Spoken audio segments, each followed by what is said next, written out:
set up to encourage people to study outside, we wanted to do some preliminary testing to answer some questions we had. So what we did is we made a colorful poster with some vitamin D deficiency facts and a QR code that leads to the Google form shown here. We put them around high traffic areas in 2 entrances of the Zachary building and recorded people's interactions.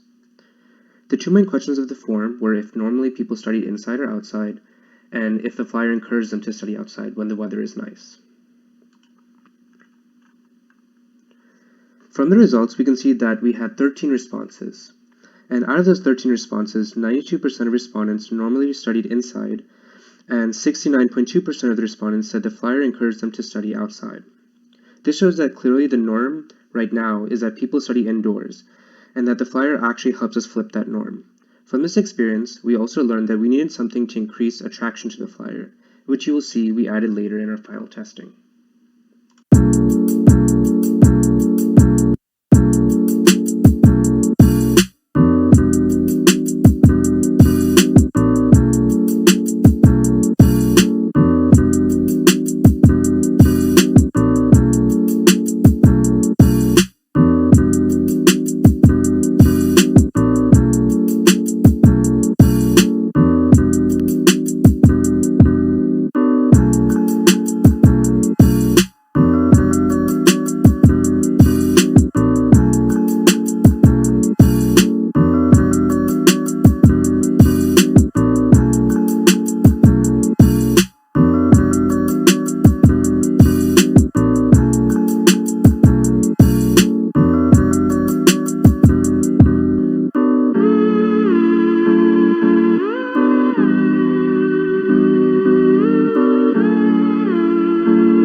that we succeeded in flipping the norm.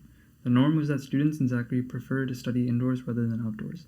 This is not beneficial, as these students are more likely to suffer from vitamin D deficiency, which can lead to health problems in the future. We flipped the norm by encouraging these students to go study on the outside study area. Here you can see an affinity diagram characterizing all of our observations from our study.